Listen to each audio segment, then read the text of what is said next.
All right, welcome to this first example from section 4.9. In this one, we're going to be looking at a graph of a cubic function, and based on the information that we can see from this graph, we are going to write the actual function that relates to this graph. So what we want to do first is take a look at the graph and see which points are identified. So in this case, you should see that negative 4, 0, 1, 0, and 3, 0 are all marked, as well as 0, negative 6. Okay, so first, the question that I want to ask you guys is, what types of points are these? Name what points these are. There's negative 4, 0, 1, 0, and 3, 0 are all one kind of point, and 0, negative 6 is another kind of point. They each have names. Okay, now that you've named those, you'll know that the x-intercepts are negative 4, 0, 1, 0, and 3, 0. So from those, we know that the x-intercepts are the same things as the roots or the solutions to our function. So we know that this function has zeros at negative 4, 1, and 3. So those right there are the zeros or solutions to our function. So what we can do is, if you remember back a couple sections ago where we had to write a polynomial function when all we knew were the zeros, we're doing the same type of thing right here. So since we know the zeros, we can go ahead and we can create the factors from these. So we just take x minus each of our zeros. So for the first one, we get x minus negative 4. That's one factor. Our second factor is x minus 1. And our third factor is x minus 3.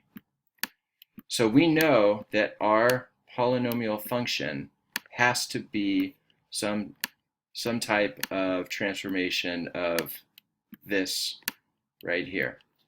Now, we don't know that our leading coefficient of x cubed is going to be 1. It doesn't say anything about that here. So what that means is that we could have some sort of a value or multiplier. Now remember, if this said that the leading coefficient was 1, then we wouldn't have to put this a here. We would know that our function is just the product of these three factors. But because it does not specify that, this specific graph could have some a value that this entire product is being multiplied by. So what we do now is, let's go ahead and simplify this. So we get y equals whatever our constant a is. X minus negative 4 is just x plus 4. X minus 1 and x minus 3 stay the same. So here we are almost done. All we need to figure out now is what our a value is.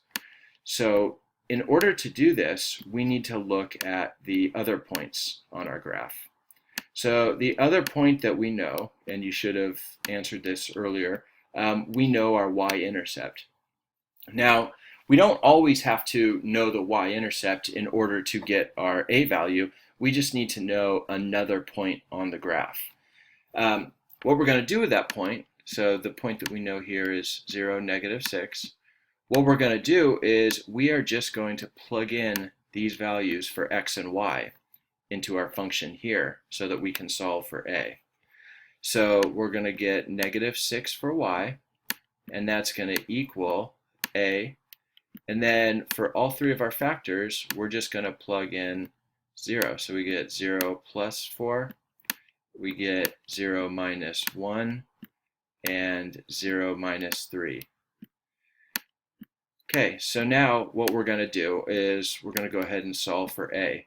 So again, what we do when we simplify this just simplifies down to 4. 0 plus 4 is 4. 0 minus 1 is negative 1. 0 minus 3 is negative 3.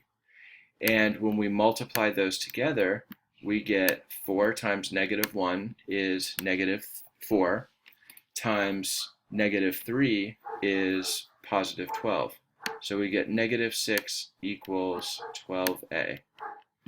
When we divide both sides by 12, we get negative 6 over 12 equals a, and that simplifies down to negative 1 over 2 equals a. So what we're going to get for our function, we are going to get y equals negative 1 over 2, and then times our three factors, x plus 4, x minus 1, and x minus 3. So now that we have our function, we want to go ahead and check to see if this is correct. Now, one thing we can do to check is we can look at the end behavior for this polynomial.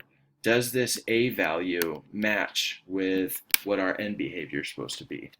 So if you look at this graph, this right here is an odd function. You can tell it's an odd function because the end behavior is going off in opposite directions.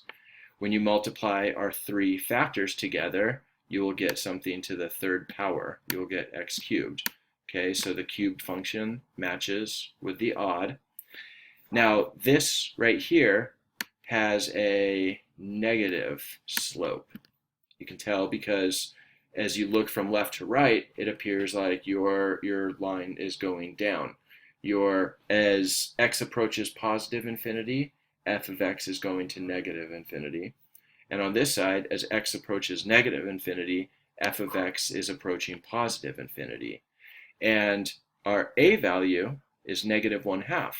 That leading coefficient value matches up with what our end behavior is supposed to look like.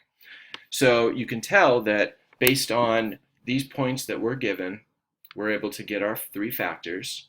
We're able to take our fourth point, in this case our y-intercept, and substitute that in to solve for a.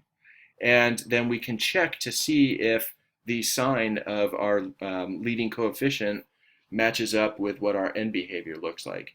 In this case, all three check out, so we've got a good graph right here.